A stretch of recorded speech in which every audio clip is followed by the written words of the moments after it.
I'm Darren Jones, and I work with glass. Some may call me a glass artist. I've always been fascinated with glass, the way it refracts light and the colors, even from the time I was the smallest little kid in church when I would just sit and stare at the stained glass windows.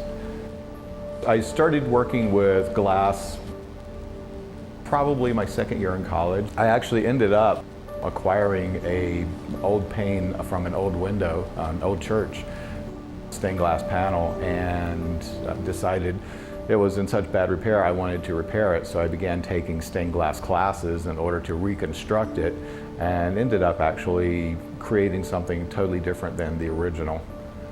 Most of the work that we do in glass comprises of things that are pretty shiny, sparkly things. A lot of it started off with these beautiful glass danglers with mirror that were actually intended to hang from trees outside because they reflect the light so well there. So many people enjoyed them and said, I'm not putting this outside. And we're like, no, you really can. But they'll hang them in windows, and so I've made pieces that work well with their color scheme and their decor. We've done pieces that were mementos for a wedding. We got a couple of pieces, like maybe the scatter from the table, parts of invitations. We've laminated them between glass pieces and just made mementos that they can hang in their home.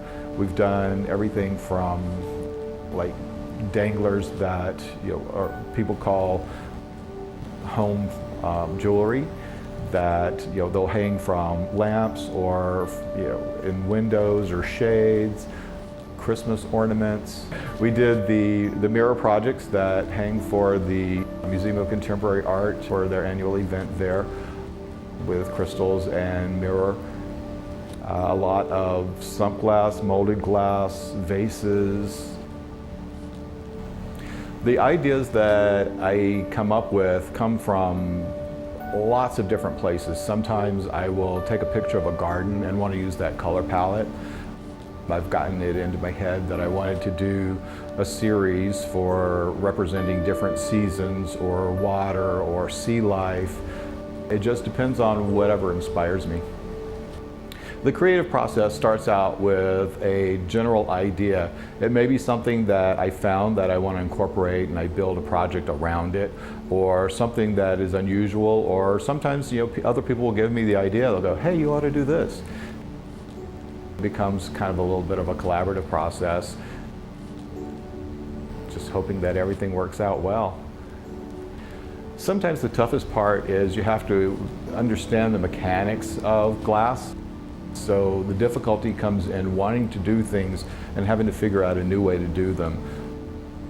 You can't really bend glass without heating it, and different types of glass have different coefficients, so you can't necessarily fuse them.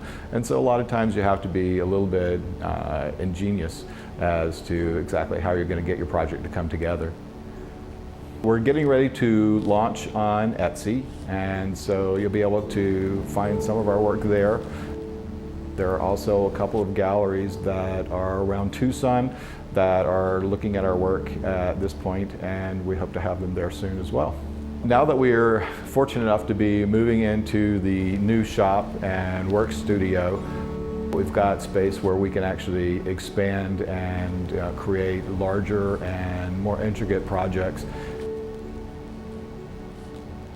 With the proper marketing and the proper tools, we're going to be able to grow and be able to expand our market and show more people our work.